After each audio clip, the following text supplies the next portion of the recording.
This episode of Source Code News is brought to you by Parties for You. For the best margarita machine rentals in Houston, give them a call. 281-748-0057. That's 281-748-0057. By Cazadores Tequila. When you're in the mood for tequila, buy the best. Cazadores Tequila. And by Alberta's Best Bet Bail Bonds. Don't gamble with your freedom. Give them a call. 713-237-8238. That's 713-237-8238. Welcome to Source Code News.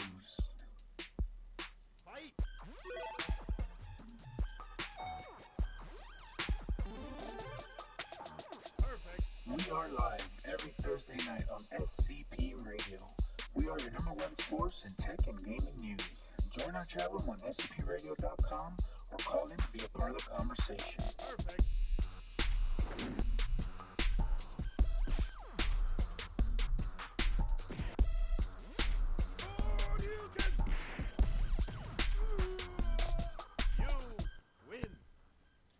Welcome to episode number 27 of Source Code News. This is Mike. We are doing the show early today because we got something to do tonight. So I got Faithy in the house. What's up, Faithy? Hi. Did we hear you? I guess we did. And we got Hector in the house. Yo, what's up? All right. Wally couldn't make it. He said something about a doctor's appointment. And if Wally don't come, Little Man don't come. X-Man. Oh, well, he's not here. X-Men is in Seattle. Oh, yeah, that's right. He's not even in here. Seattle. Yeah. He's in Seattle. That's right. I forgot about that. They took off yesterday, right? Yeah, last night. All right. So we're going to do the show a little bit early today. We're going to record it. We're going to replay it at the normal time at 8 p.m. So I'll try to, post that it's going live at 8 again, also on SCP Radio. Right now we're not live on SCP Radio, but we will be at 8 p.m. But we're here on YouTube, Facebook, all those other streaming sites. All right, so this is episode 27. Today is July 20th, 2017. This show brings you the latest in tech, science, and gaming news. We will have product and game reviews as well as unboxings of our latest gadgets. So be sure to subscribe to our podcast on iTunes or your favorite podcatcher and on YouTube. And follow us on SoundCloud and all of the social media sites. Like I said, normally we do this show live on Thursday night at 8:30 p.m. on scpradio.com, where you can get our video and audio stream. But just today, like I said, we got something we're doing something tonight, so we couldn't do it tonight. Also there on scpradio.com, we got our chat room, so you can chat with us. And, Faithy's going to be checking that out, making sure, if you got a question, she will answer it. 'Cause she's got Google right in front of her. And she's an expert Googler. Right, Faithy? Mm-hmm. Yep. All right. And then if she can't figure it out, then Junior back her up. Yeah. Because he's also an expert Googler. Mm-hmm. And he'll deliver you some groceries if you need it. Oh, what? All right, so I guess let's get into some gaming news, guys. Is that cool? Sure.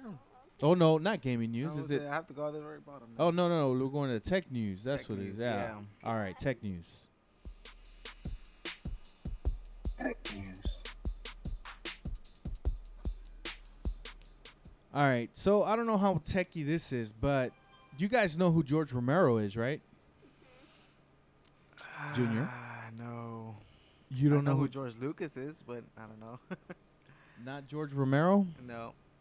Well, he's the godfather of zombies. No. He's the guy that came out with all the zombie movies. Oh. Night of the okay. Living Dead and what is it? Survival of the Dead. All the films that came out before with zombie. Oh, okay. I think Day of the Dead. All them movies. He's the one that came up with those movies. Mm-hmm. Well, he passed away at age of 77. So he will be missed. Every time there's a show there's a movie or whatever, everybody always says, yeah, you know, they put in like how do you call it, like Easter eggs in their movie of one of the movies that George Romero made. You know, like just kind of like tip of the hat. Hey, you know, hey, Yeah. you know, he's the godfather of the zombie movies. So R.I.P. George Romero, the man behind the modern zombie. George Romero, the legendary filmmaker who changed the horror world forever with Night of the Living Dead and its sequels, has died of lung cancer at the age of 77.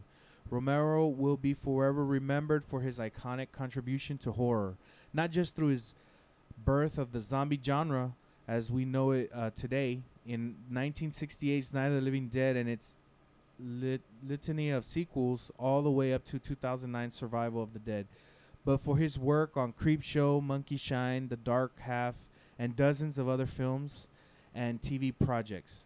Romero was still working even this year, recently unveiling plans for a new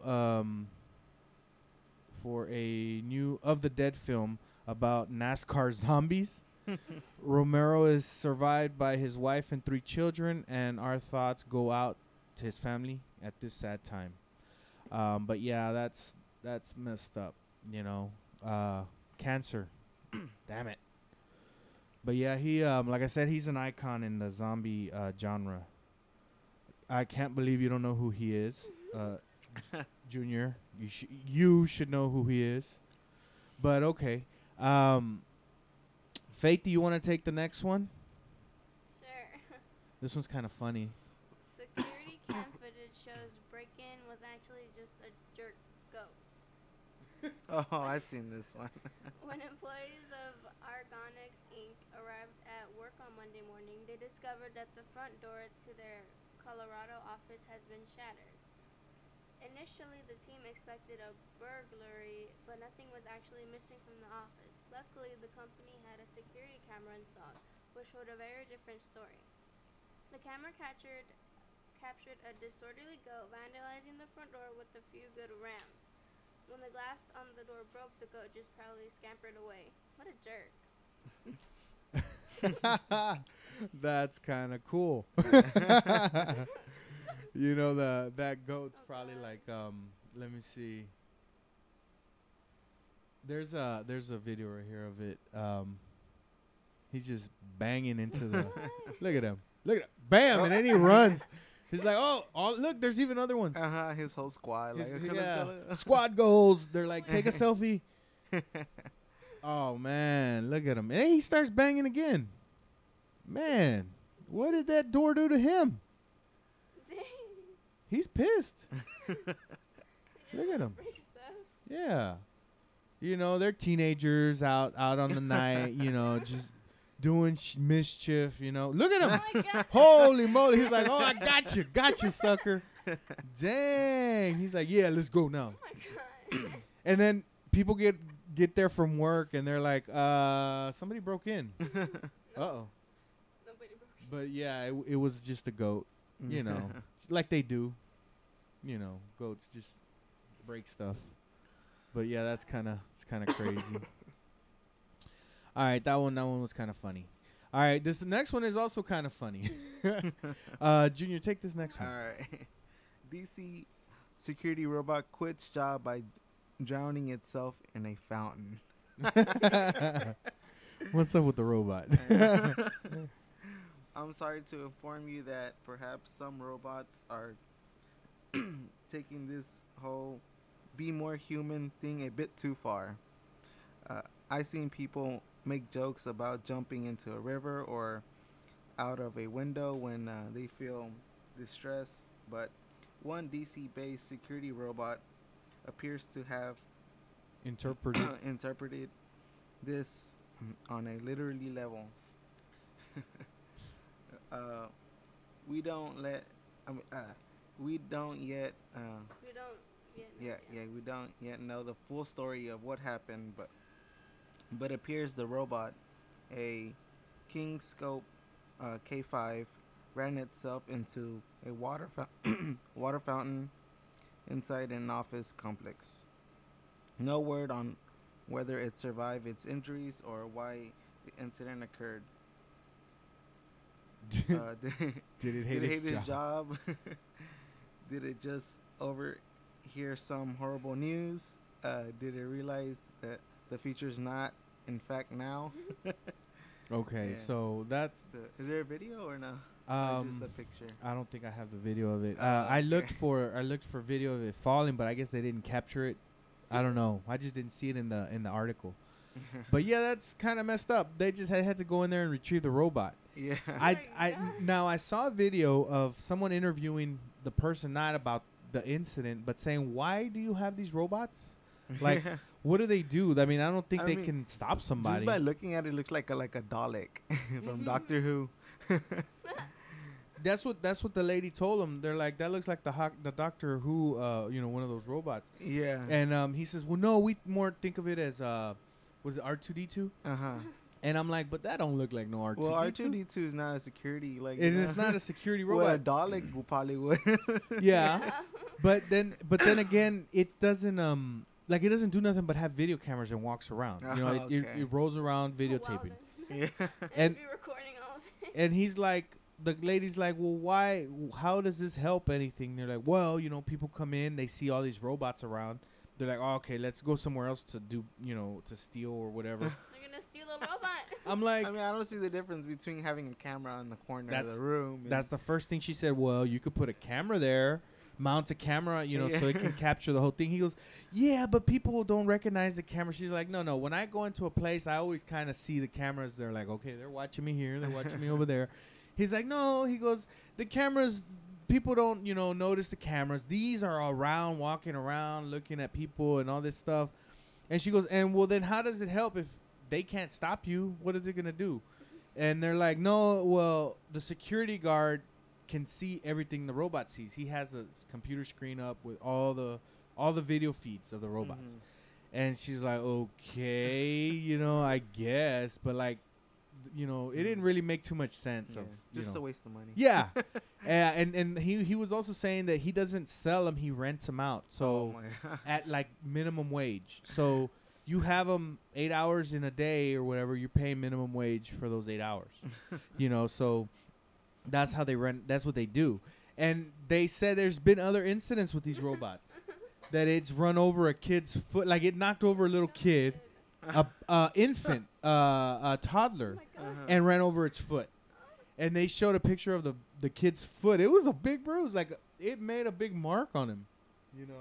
So I these guess things- they must be heavy or something. Yeah, so they're not nothing to play with. But yeah, that's kind of crazy. Yeah. So, all right, let's let me see, Cazadores. Let's talk about our Cazadores sponsor. If I can find the commercial. Hey bartender, we need a round of shots. Do you want what everybody else is having, or do you want the best of the best? Of course we want the best of the best.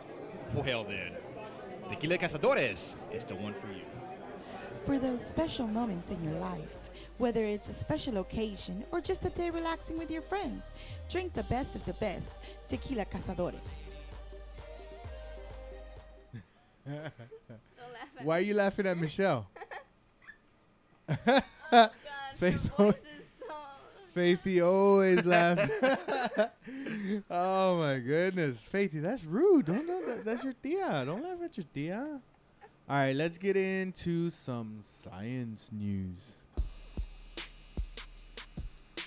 Science news.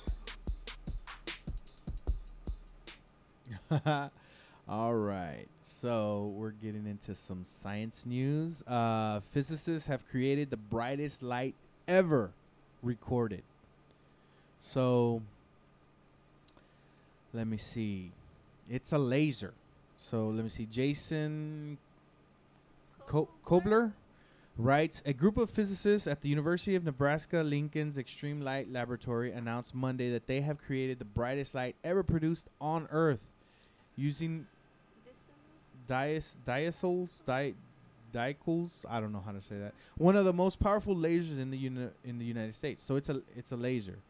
When this high intensity laser pulse, which is 1 billion times brighter than the surface of the sun, strikes the electron, it causes it to behave differently.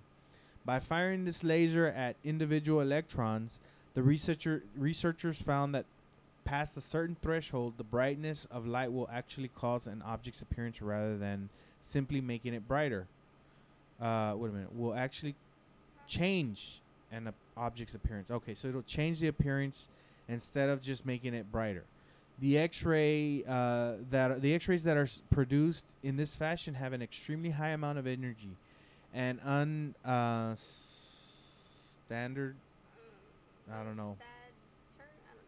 And his colleagues think this could end up being applied in a number of ways. For starters, it could allow doctors to produce X-rays, medical images of the nanoscale, which would allow them to detect tumors and other anomalies that regular X-rays might have missed. Moreover, it could also be used for more sophisticated X-ray scanning at airports and other security checkpoints. But if it's the brightest light on Earth, I guess they don't need the light doesn't need to be shown. Like, it'll be all housed inside something where the light doesn't come out. Because if they're going to do an X-ray and they're out in an airport and they got to shine this laser at the people, I don't know. That's kind of weird. I guess they do it inside a machine, and I would assume the light would have to hit you. Right? Mm-hmm. And it's going to be bright as hell. And if you have your eyes open, then your eyeballs will burn. Yeah. Oh, God. That's what I was thinking. Yeah, so what the hell? I don't know. That's kind of weird. But it's weird to me that, like it said, it doesn't just make stuff brighter.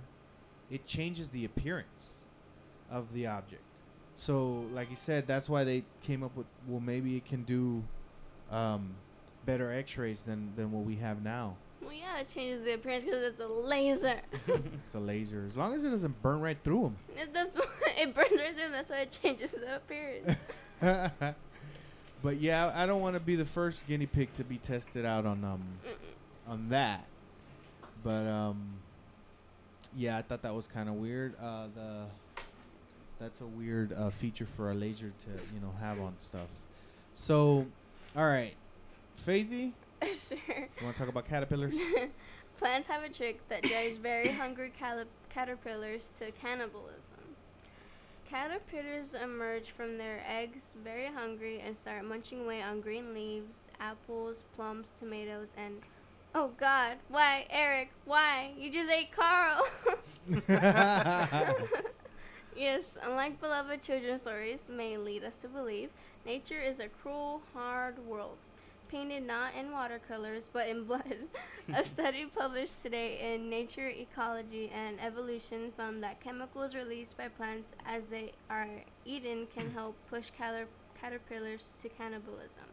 The authors looked at tomato plants, which, like many other plants, release the chemical methyl jasmonate when stressed or damaged. Getting gnawed on by a caterpillar is stressful. So when the caterpillars start biting, the chemical flares go up. Other nearby plants sense the flare and start producing their own methyl jasmonate, building a chemical camouflage around their leaves and stems. Once all the food sources taste terrible, caterpillars turn to the next available meal, each other. The researchers found that plants with the time to build up a strong defense can make their leaves so unappetizing that caterpillars will start eating each other to get their fill, leaving the plant alone. Like, that's terrible. That plant, they don't play. It often starts with one caterpillar biting another one in the rear, which then oozes and it goes downhill from there. Oh, God. Study author John Orrock said in a statement, "At the end of the day, somebody gets eaten." That's a crazy mechanism. I mean, everything has its way of to try to survive. Oh my God. And I don't know if you've ever noticed when you cut the grass, there's this smell, the cut grass smell. Well, all the birds, they fly down there when they smell that because they know now they have easier access to all these bugs that are in the grass. You know, and normally, like it said, you know, when a bug starts eating grass, it starts letting out that smell, or almost any greenery. You know, the bugs are eating it, and they start releasing that smell, which is the cut grass smell. That we smell it when we cut grass because it's a whole bunch, you know. But when it's just one, you know, leaf or a grass, you know, it doesn't. We don't get that smell. But when you cut all the yard, then you have that weird smell, and all the birds are down there, you know, eating all the bugs, you know, that are eating on that, because that's their way of protecting themselves, you know, which is weird. It's a, you know, it's a mechanism that, you know, for survival. That's all that is. But yeah, everything wants to survive. So all those books I read about them getting fat because they was eating leaves and everything. Oh my god. yeah, That's terrible. that's terrible. All right, Junior, let's get the electrified droplets. All right. Electrified droplets create mini Saturn planets. By electrifying tiny drops of fluid, scientists have created miniature versions. Oh. Hi. Uh-oh. Can you take it? Okay, what were you at? By electrifying tiny drops of fluid, scientists have created miniature versions of the ring planet Saturn. Though gorgeous to look at, the resulting planet has more than aesthetic value.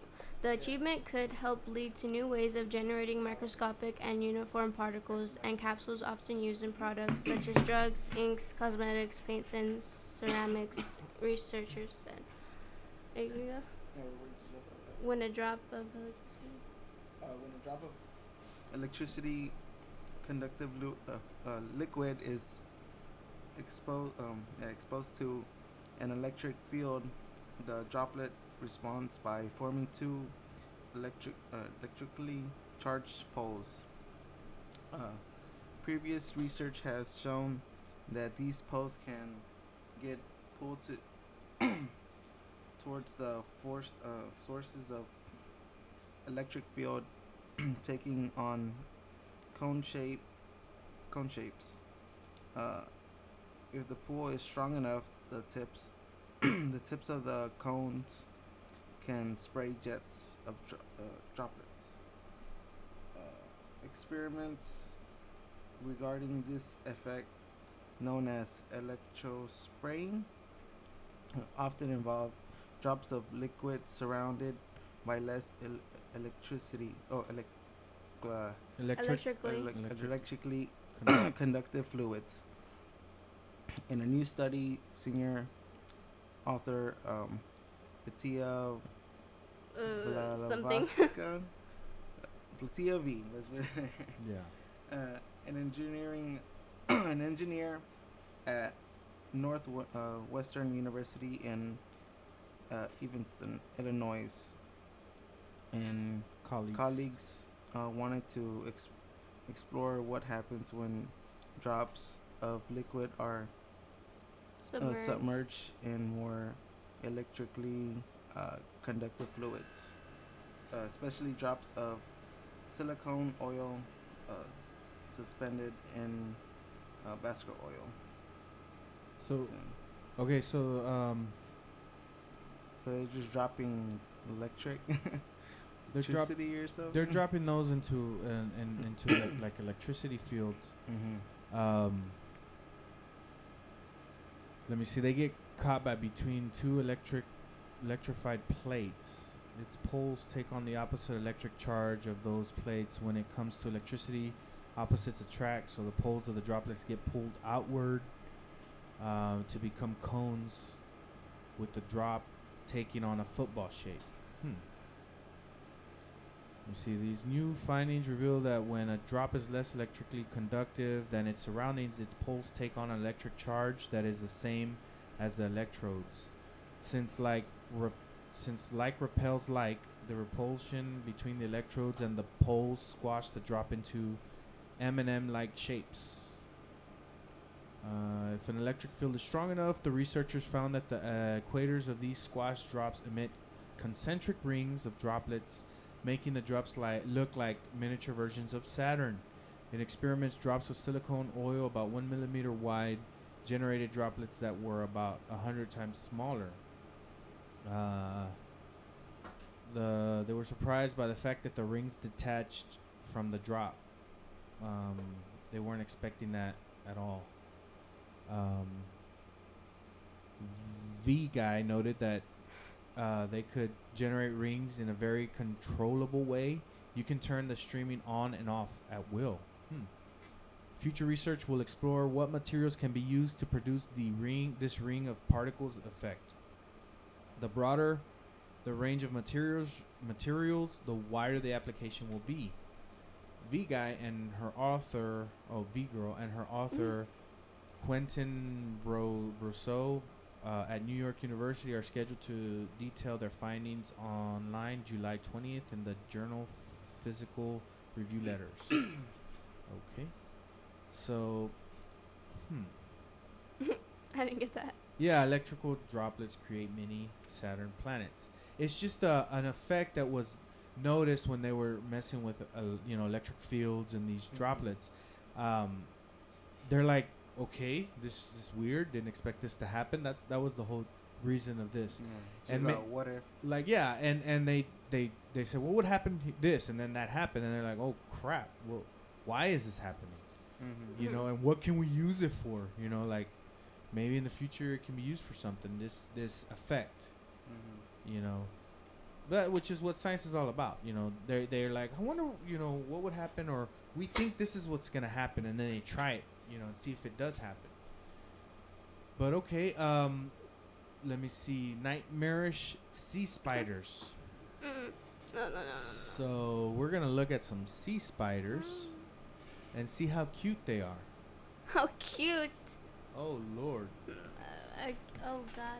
No. Yeah. Nope. So Looks like a daddy long legs. It does. It's weird, but it's like, I don't know. It's really weird. So Earth's oceans are well stocked with otherworldly inhabitants, but few of these critters are quite as strange as sea spiders, which look like something that would lurk in the crawl space under Slender Man's house.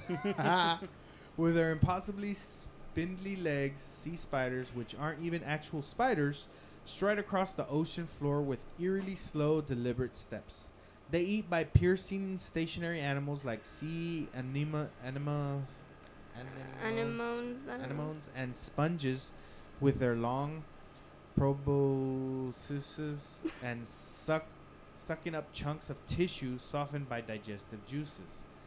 Now new research published in the journal Current Biology piles onto the weirdness, yeah. This demonstrating that sea spiders move blood and oxygen around their bodies not by pumping their hearts, but by pumping their guts.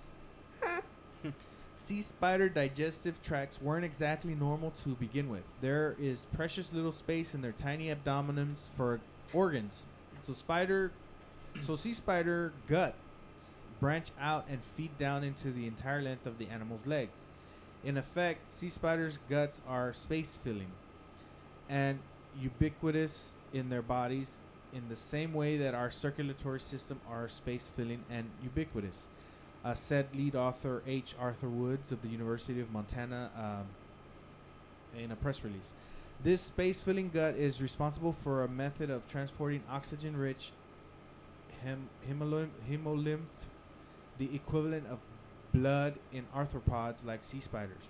That's totally new to science. The research team, made up of scientists from Montana, Hawaii, and Australia, determined that sea spiders use strong, rippling contractions of their guts to slosh hemolymph, which exists in an open pool, not in blood vessels, back and forth throughout their gangly frames.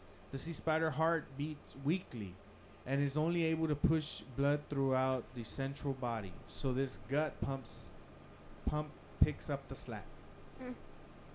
This pump complements a sea spider respiratory system, which unsurprisingly is also incredibly unusual and helps address some unanswered questions about how these animals manage to exist at all. Sea spiders don't have gills and instead take in oxygen passively through the surrounding water via diffusion through their purpose, purpose, Porous.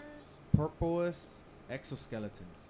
The majority of more than 1,000 species of sea spiders are itsy bitsy, often smaller than your pinky nail.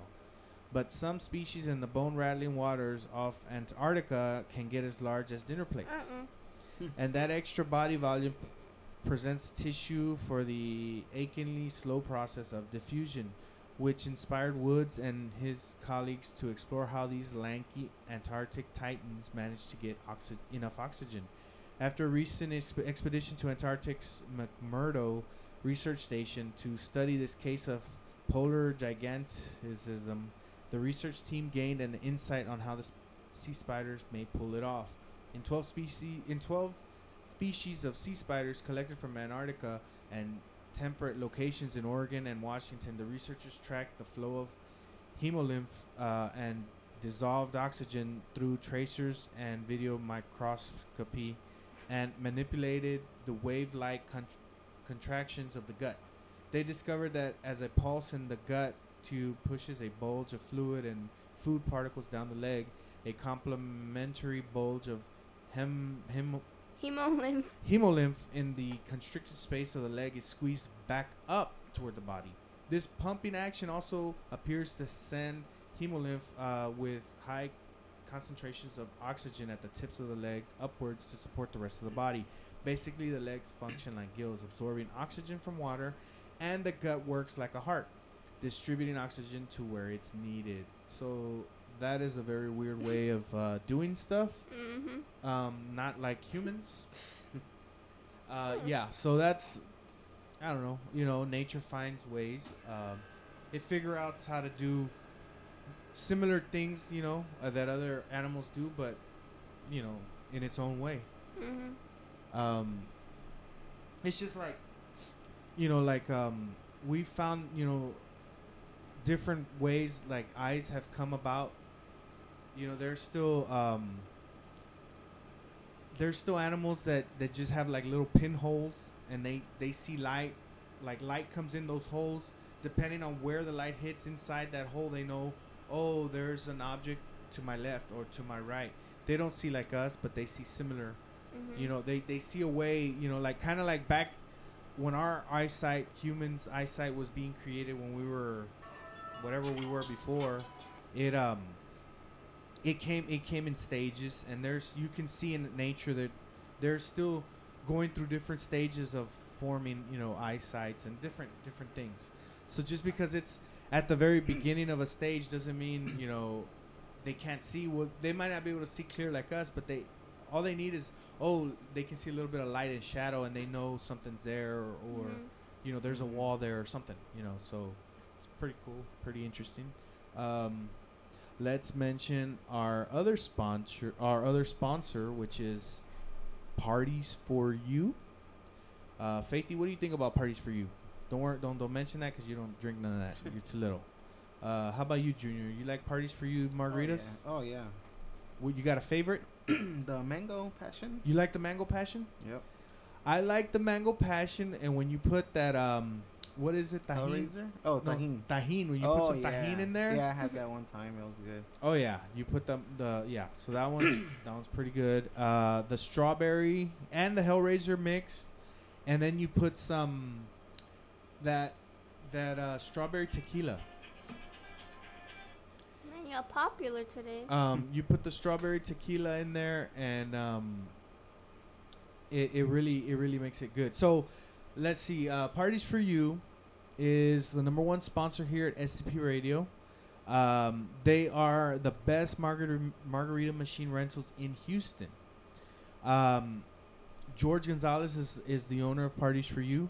They rent out machines for parties, for like, let's say weddings, any big events. If y'all are having an event, they can go out there and bring a whole bunch of machines and add to the event by selling margaritas. If you're having a party at your house or renting a hall, you call them. They'll bring a machine over. They can be like bartenders. I mean, they have all kinds of packages. You can just rent the machine and buy the mix from them. You can have them come out and set up, and and be there, all night. It all depends on what you want. But what you need to try is the Hellraiser and the Mango Passion that Junior was talking about. Those are exclusive to Parties for You because they, they came up with it. George Gonzalez came up with that flavor. So you need to give it a try. So give them a call at 281-748-0057. The number is 281-748-0057. Give George Gonzalez a call. Get your rental on. And like I said, ask him for the Hellraiser or and Mango Passion. Because he has dual machines. He has a single, he has doubles, and he has triple machine. So, pick your machine. And then, of course, they have the strawberry flavor. They have a blue one. I don't remember the name of that flavor. They have the lime, of course, lime margarita, the original. They have them all. So let them know which one you want. And also, don't forget to tell them that SCP Radio sent you. So let's get into gaming. Y'all want to do some gaming news? Mhm. Game news. Okay, so Faithy, you want to take the Splatoon news? Sure. Splatoon is getting an anime adaptation. For those unaware, Splatoon 2 has a manga currently going that somehow ties in with the game's plot. I guess it has been popular enough to receive an anime adaptation, because that is exactly what's happening. Kuro Comic, the publishers behind the manga, announced that a new series is in the works to be launched on their YouTube channel in the near future. The series will debut on August 12th, though there isn't any confirmation of English subtitles. It wouldn't be surprised if fans get some subs up within days of release, but just note that non-Japanese speaking audiences probably won't be watching it immediately. You can learn Japanese in the next month, but that seems a bit more difficult than just waiting. Man, it's not going to be in English? No. What the heck? There isn't any confirmation of English subtitles. So it'll debut on August 12th? Mm-hmm. Okay, where? Launching on their YouTube channel? Yeah. Mm-hmm. Ah. Okay, Junior, do you know about Splatoon? Yeah. Well, You haven't tried it? just when I was free for one weekend, I guess. Oh, okay, so you did play it? The first one, yeah. And was it any good? It's I don't know. It was a multiplayer. I don't know if there's a storyline to it, but Okay, so you just... Yeah. But did you play the multiplayer? Did it feel like a solid game? Like a... if you have friends playing with you, then yeah. Okay. And I know- you have fun like that. But Yeah, I always hear Splatoon, like on other podcasts, how good Splatoon is, and they're all expecting Splatoon 2 and how fun that's gonna be or whatever, and yeah. all this stuff. But I never really played the the first one because I didn't have a Wii U. a Wii U. Mikey has one, but he don't let me play. Mm-hmm.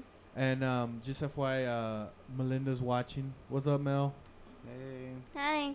So There's a game mode in GTA Online. It's similar to Splatoon. oh really? Yeah, you could drive with a car, and then it just there are different tiles, and you have to paint Okay. the whatever the color, whatever. I think it's like 4 teams. Mm. So, and it's just like Splatoon. That's what Splatoon is.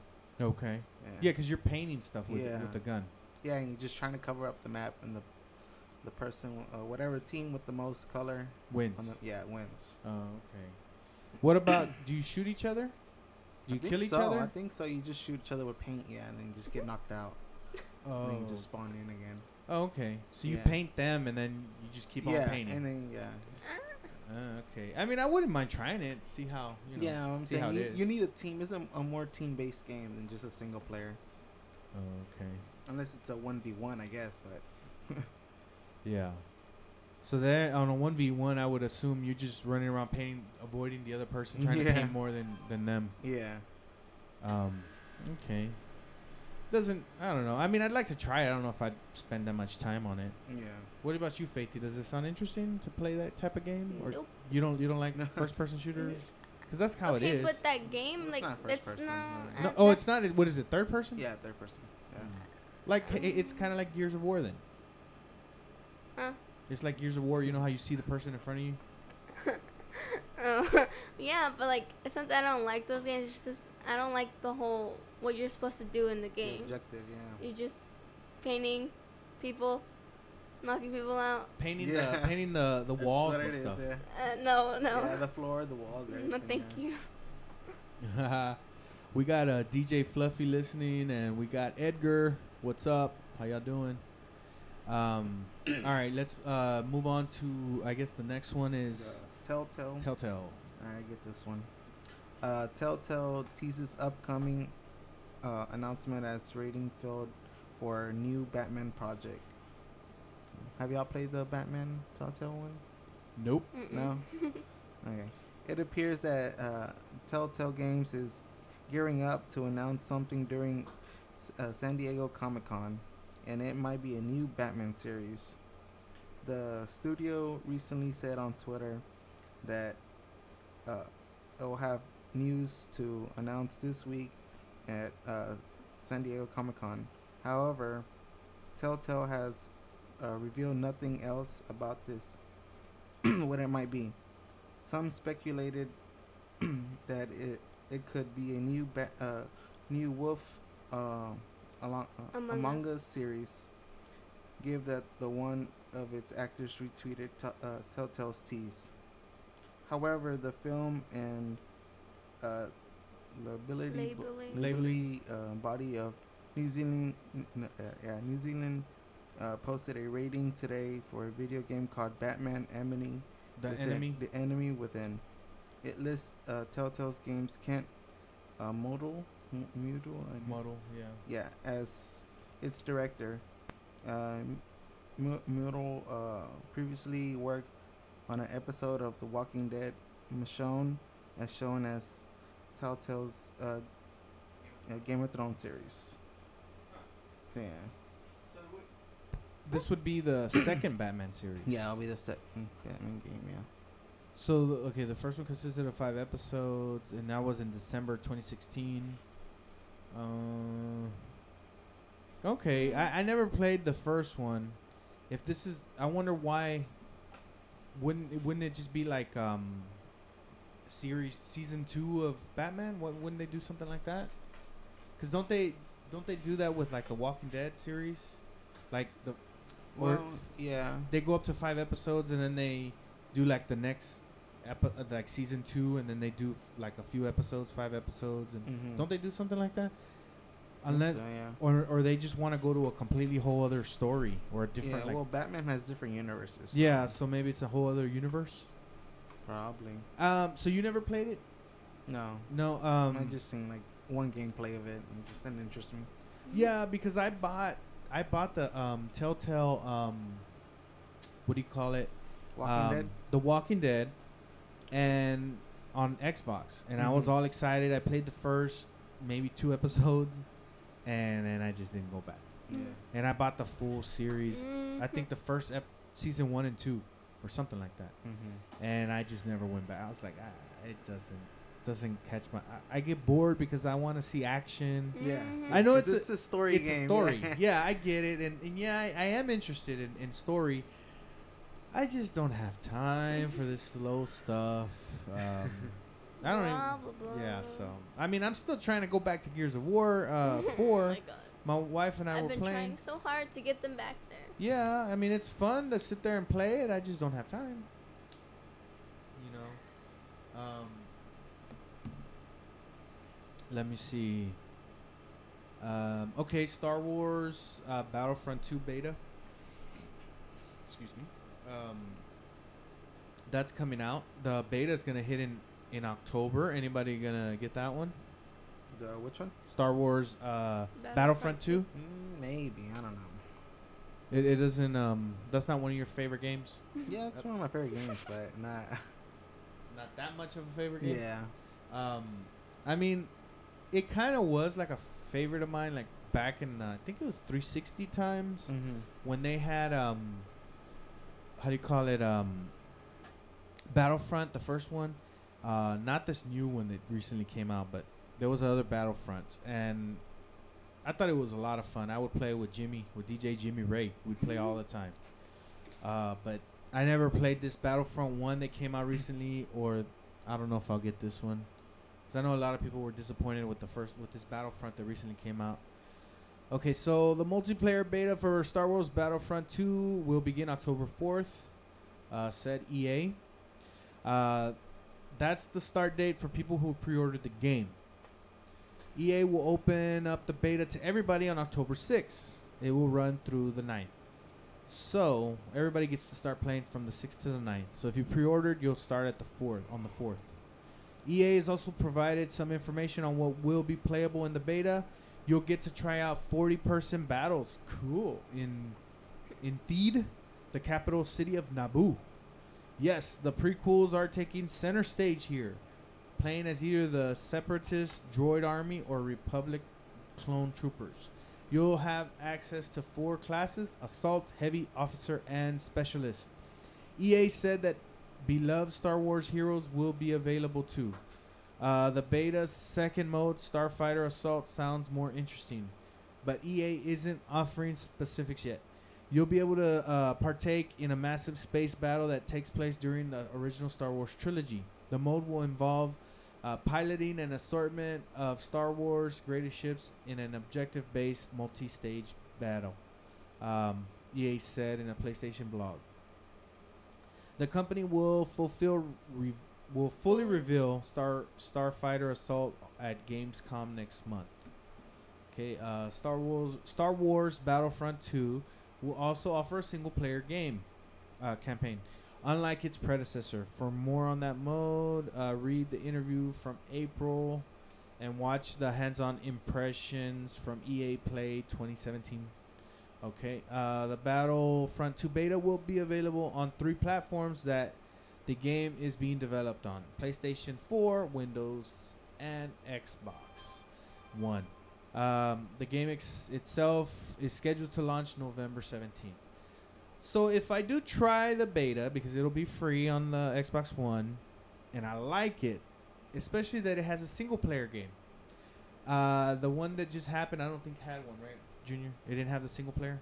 No. Because I think that's what a lot of people... just bought the thing. I don't know. Okay, you could play against bots by yourself. Well, but I didn't really play it, so I don't yeah, know. so yeah, I think a lot of people complained that it was like lacking a lot of meat. You know, it wasn't a lot of stuff going on. Oh, I see Raul's live. What's up, Raul? Haven't heard from you in a while. So yeah, I haven't played it. If I get a chance, I might play the beta. I mean, like I said, I have a lot of fond memories of Battlefront. I think Raul played. I think it was Jimmy, Raul, and I playing Battlefront. That was those days we had a lot of Halo playing, Halo 2 and stuff like that. Call of Duty. But yeah, I might try it out. Especially, like I said, single player. I'm into a lot of single player games. I know that's like the opposite of Jimmy. Jimmy always goes straight to online, doesn't even touch single player. You know, doesn't even know what that the game even has single player. The only time I notice that he'll play is if we can co-op. You know, so he'll be like, all right, let's launch it and we'll play. We'll go through the single player, but that's about it. But yeah, I'll try it out. Will you try it out, Jimbo? Hector, if it's a co-op? If on the beta, you're gonna try the beta? Oh, it said free, right? Yeah. Open up beta, yeah. Yeah, of course I'm gonna try the beta. You try it? You gonna try it on the PC? You're gonna try it on? No, on the Xbox. On the Xbox. Yeah. Because you do have a PC that can run it. Yeah, but I don't have memory that can. Oh, to be saving games on there? Yeah. Yeah, that's one thing. I noticed on what is it? What's the name of that? Steam. Steam.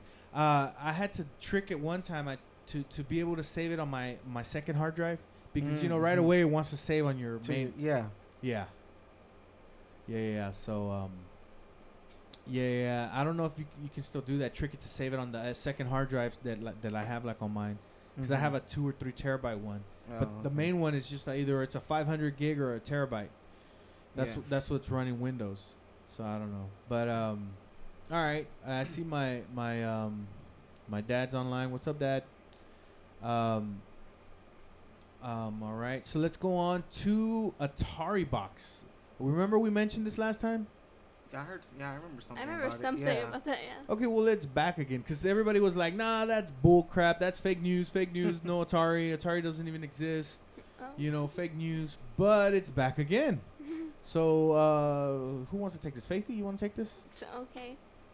Atari Box. First look at Atari's new home video game console. Atari CEO Fred Chesnes confirmed to Games Beat last month that his fabled video game company is working on a new game console, and today the company revealed the industrial design of the machine. The New York-based Atari has two different designs for the Atari Box. One version has wood grain siding, giving a nostalgic look to the PC-based box. The other version is a modern black console with the red logo and a red back. Atari hopes to cash in on the popularity of retro games and Nintendo's NES Classic Edition, which turned out to be surprisingly popular for providing a method to easily play old games like Super Mario Bros. And The Legend of Zelda in HD on a TV. That retro box even outsold the PlayStation 4 and Xbox One in April. Atari still isn't disclosing many details about the machine. The company said, "We're not teasing you intentionally, rather it said, we want to get this right, so we've opted to share things step by step as we bring Atari Box to life, and listen closely to Atari community feedback as we do so." Chesnas told us at the Electronic Entertainment Expo video game trade show that Atari's revival is well underway. Atari filed for bankruptcy protection in 2013, but Chesnas bought it and pledged to make it great again. The company is now profitable and is engaged in making mobile games.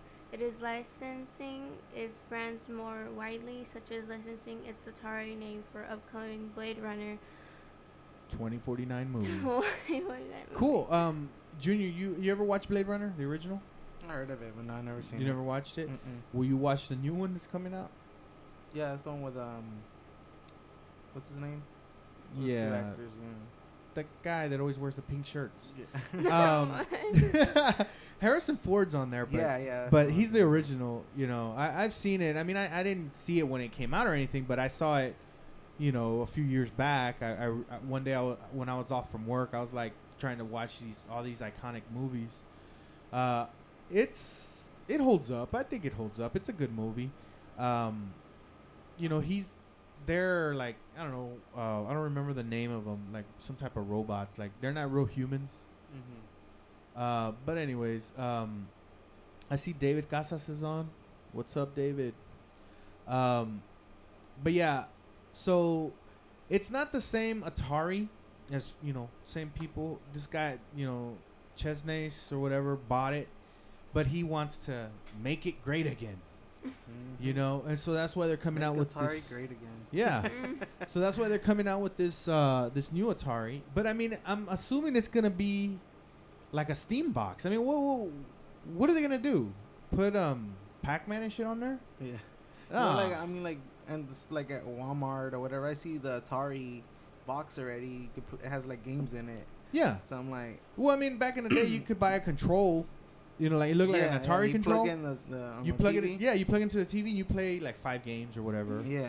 Yeah, I mean, but what I'm assuming they didn't really mention, you know, too much about what it is. It's gonna have HDMI and USB and SD cards and all that stuff. It's gonna have all that stuff. They're gonna have 2 versions, one with wood grain like this one that I have here, Mm-hmm. and one that's just all black. But I'm assuming it's gonna be a computer. It's gonna be a PC, and it's gonna probably be just your Steam box. It's gonna run. You download games through Steam. Maybe Mhm. Atari's Atari's gonna make their own Steam type. You know what Yeah. I'm saying? And that's what it's gonna be. You're gonna be doing that stuff, and I don't know it. I don't think it's too big of a deal. Hey, Ricky Lee Duran's online. What's up, Ricky? Thanks for joining, for listening in. But how do you call it? I think it's just gonna be a PC running stuff, and they're probably gonna, like I said, it's gonna have a front end that's gonna say Atari and all this stuff. You might be able to buy the old Atari games, play that 8-bit or whatever bit it is games, which I really wouldn't want to do. And then they're gonna it'll be able to play more games from nowadays. Yeah. Not too interesting to me. I'm sticking with the Xbox. If I want a computer, I just put a video card in this one that I'm using here right now and play games there that way. I don't think I need the Atari box. I don't think it's gonna make too big of a impact. You know, especially that we got the Xbox One X coming out. We got the PS4 Pro. You know, 4K stuff. We don't need no Atari. No stinking Atari. But it's cool. I mean, competition. That's you know, it's a good thing. All right, so let's move on to PS4 and Xbox One getting Limbo Inside physical double pack. You want to mention that one, Hector? Yeah. Indie Darlings Inside and Limbo are coming to retail later in 2017 as part of a physical double pack for PS4 and Xbox One. The box will include both games and some collector's items, including a limited run poster and art card, according to the bundle publisher 505 Games. The double pack launches in the US on September 12 and Europe on September 15. Though it's unclear if it will come in other territories. It costs $30 is the same price as buying them individually from the PlayStation Store or Xbox Store. Limbo originally launched on Xbox 360 in 2010 before later coming to PS3, PC, mobile, and current gen consoles. It's critically acclaimed and was awarded a 9 out of 10 in our Limbo, whatever the review, whatever the source is from. Inside, meanwhile, received a 8 out of 10 when it launched in 2016. Cool. Yeah. So, okay, have you played both of them? I have. I know you have. Well, I think I played Limbo, but not Inside? No, not in. I mean, I didn't play it like. I probably just played just like 5 minutes of it and just exit out or whatever. Man, once I heard they were releasing Inside, I was bugging him until it finally came out to get it. Yeah. All right, let me see. I got my mom's online, and I see Oscar Calderon is online. What's up? All right, so yeah, Limbo. Okay, back in the day when Limbo came out, that was the game. That was awesome. I love that game. I played it. I think I beat it twice or maybe more than that. But we played it a lot. You know, I watched. I think Faithy play it or Mikey. You know, and I remember the big. Was it a spider or was it a tree? I don't know. It was a spider. Big old spider that would stab you and stuff. That was an awesome game. Just more recently, Inside came out, which is, I guess, the same people made both. And it looks similar. That was a really good game also. For some reason, it didn't catch my attention as much as Limbo. But it was very creative. That's what these type of games are. They're very artsy games. But they are, if you've never played them, you have an Xbox One, PS4, I would get it. And this is a physical copy. I don't know. Did they say that they're coming in like in a DVD or something? Or no, it just says they're coming with the Xbox, like when you buy the system, or no, they're just selling it. Yeah, they're just selling it. They're just selling it. It'll cost $30. $30 for both. Yeah. Okay. But yeah, I mean, whether you get it in a pack like this or you just download it on PS4 or Xbox One through their gaming system, it's pretty good. Ricky Lee says, "Bring back the Commodore 6400." But yeah, this Limbo and Inside, recommend you try them out. Very, very good games. But like I said, they're artsy games. It's something different, something that you're you're not used to playing. So but yeah, I know Faithy liked Inside a lot. How many times did you play? You played it more than once. Like 1,000 times. Yeah, every time I would come home, she's playing Inside. I like the graphics. It's so pretty, that Yeah. game. Oh my I mean, God. it's very smart. I mean, I remember this one part that I kept watching her play where you're in a line and like you would take a step. Everybody would take a step, so you had to act like you were like them, like kind of like a zombie, like them. They're being controlled, and you'd have to move just like them, and they would make a circle. You'd have to make a circle. The moment you would get out of line, you wouldn't do exactly what they were doing. They would come and kill you.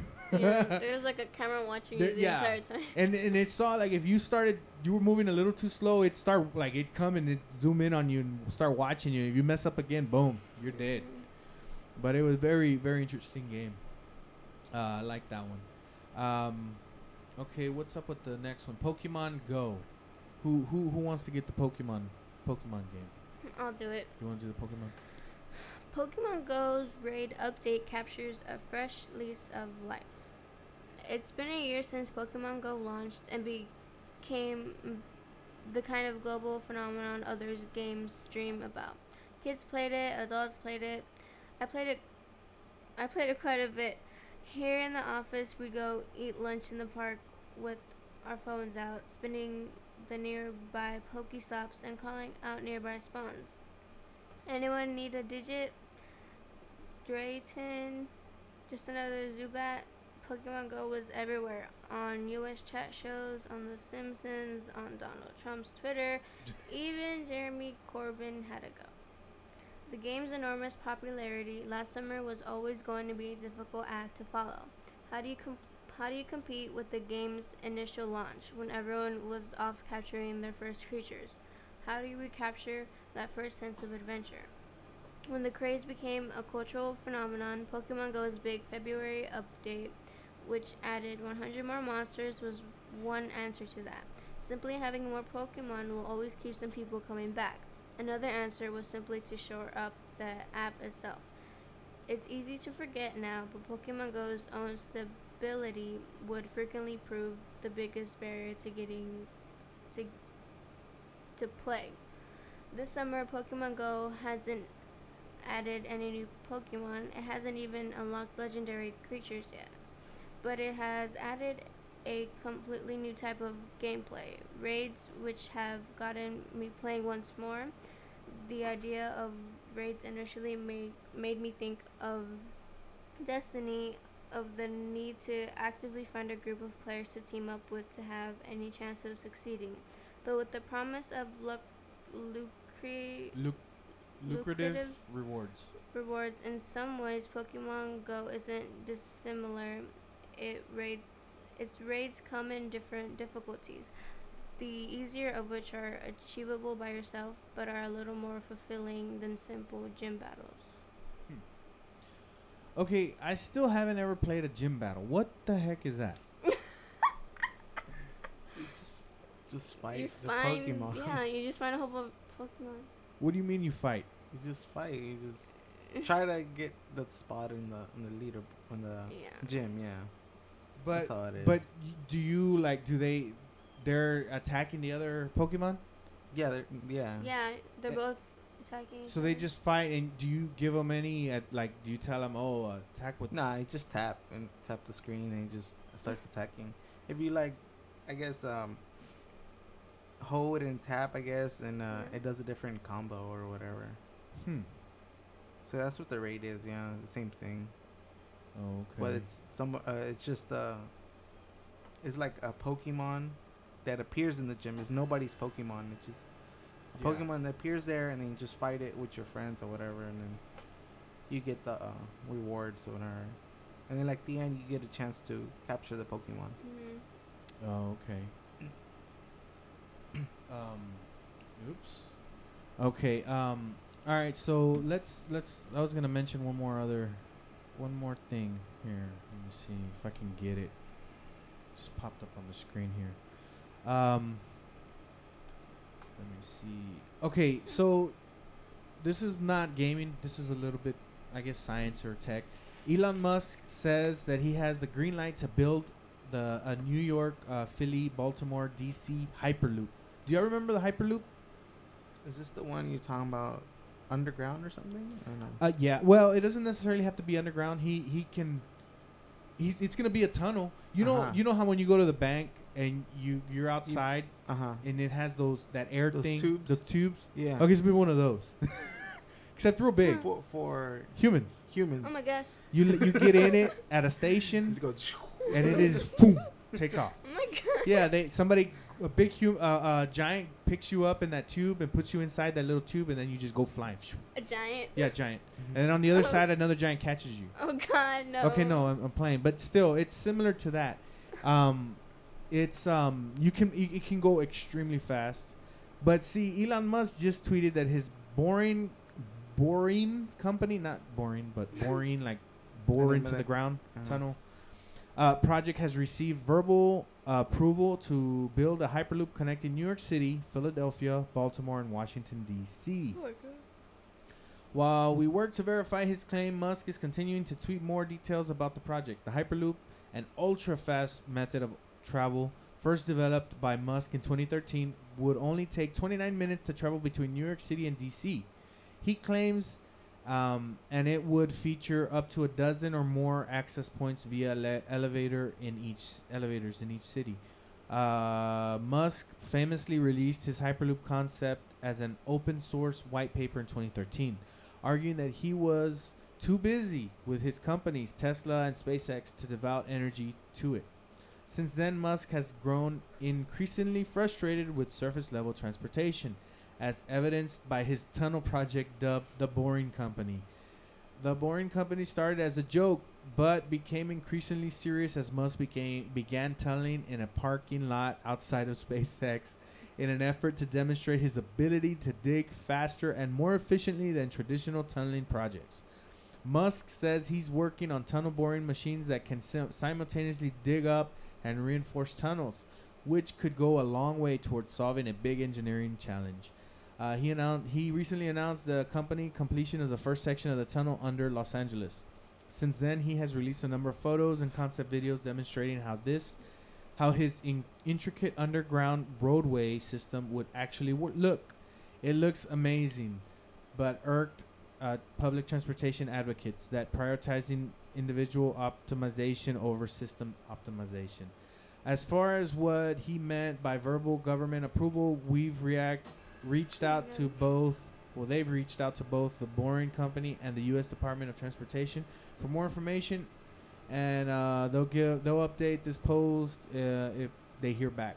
Some are already speculating that Musk may have gotten the sign off from White House Senator advisor Jared Kushner's Office of American Innovation, which has expressed interest in the Hyperloop. So I think that's cool. That's a new way of transportation. I mean, we've been, we've had the same mode, train, bus, plane, car. Not much else new. Everything's the same old. This will be a whole new way of transportation. We're supposed to have the flying car by now, but it never showed up. So maybe this Hyperloop can take the place of that. I mean, it goes extremely fast, and if the moment he gets this one done, then we can, if the concept works, if people start to use it, everything's fine. They're gonna start making more, So instead of having to take a plane, you just take you take the Hyperloop. It's pretty cool. I mean, we'll be here in Houston, and we need to go to California. You go to the Hyperloop station. You get in there, and boom, you get over there real quick. Possibly faster than a plane. I mean, and safer. That's another thing that he mentioned when he first came up with the concept. He's like, it's gonna be the safest transportation ever. You're not gonna be able to wreck because it's in a tunnel. Nothing else can get in there. It's pretty cool concept. And I like that the way he is, that when he came up with the idea, he said, hey, look, I came up with this idea. I worked on it. It works. I know it works. Anybody want to build it, go for it. Here's the idea. Y'all have free, reins on this. It's for anybody. It's open source. But now he's and I've seen other Hyperloops, like small ones built as a concept, and people are like, wow, this actually works. So it's I think it's a good idea. I think for the future, this is gonna be, everybody's gonna be using Hyperloops. So that's gonna be a neat thing. All right, so let's go ahead and mention our last sponsor of the day, which is Alberta's Best Bet bail bonds. Who of our team uses them all the time? That would be Hector. We always make fun of Hector. We say that he's always in jail. That he has to, like when he doesn't show up, man, we really give it to him. Oh, Hector's not here because he's in jail. But he's almost out because he's calling Alberta's Best Bet. Yeah. Right, Hector? Do you remember the number? What's the number? 713 Best Bet. See, he knows it. So the moment they send him to jail, he can get out because he'll call Miss Alberta. So if you or someone are always getting into trouble, like on the weekends you're out partying, then you're on your way home and you're all drunk and they get you, put you in jail. That one phone call you get, it's you dial 713 Best Bet. You call Miss Alberta, say, I need to get bonded to get out. I need a bail bond. Help me please. So the number is 713 Best Bet. Very simple to remember. You're drunk, you still remember it. 713 Best Bet. Okay, and then like for the youngins, like Faithy, Oh, shush. that didn't know, 713 Best Bet. She looked at me one time like, what is Best Bet? How do you dial that on the phone? Well, if you look at the numbers on the phone, they have letters, and you can actually dial, Best Bet on there. So, how do you call it? The actual number's 713-237-8238. 713-237-8238. That's Best Bet. 713 Best Bet. So be sure to give them a call. Don't gamble with your freedom. She's the best here in Houston, the best company, and they have the best rates. So give them a call and let them know that SCP Radio sent you. So we want to thank all the sponsors here at SCP Radio. We really appreciate you guys. Like I said, our number one sponsor is Parties for You. That's why I always have them here on the screen. They hooked us up with the Cazadores sponsor.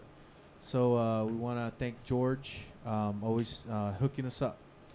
All right, so that's going to be the end of the show. Let's see. Thanks for all the listeners. Thank you guys for listening. I see Fluffy's still on. What's up, Fluffy? Ricky Lee put on there, we have Uber. They don't need they don't need get home, drive, drink and drive because they got Uber. But some people don't. Let me see. Bring back ping pong, he said. He's old school. All right, we got Raul watching and Fluffy. All right, so but yeah, that's the end of the show.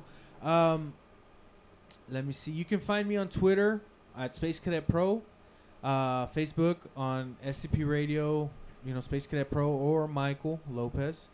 And always go to scpradio.com, the website, to check us out. All right, Hector, where can we find you at? Twitter and Instagram is at Tamale Boys. At Tamale Boys. And Faithy, where can we find you at? Nowhere. So don't forget to subscribe to us on iTunes. Leave us a review. Give us some better ratings. And subscribe to us on your favorite podcatcher app. And if we're not on there, if you have a specific app, you listen to podcasts and you can't find Source Code News, let me know so I can add it to that app. You can email us on scpradio@spacecadetpro.com. Leave us a voicemail at 832-910-7727. You can call in during the show, ask a question. You want to talk about a specific topic that we're talking about, or maybe we didn't talk about something that just happened. Bring it up. We'll talk about it right then and there. And if you want to leave a voicemail, like I said, it records it. I can play it on the show. Like if you want to send a shout out or something, we'll play it on the next show. So don't forget 832-910-7727. So I guess that's the end of the show, and we'll see you guys next week. All right. Bye. Bye bye.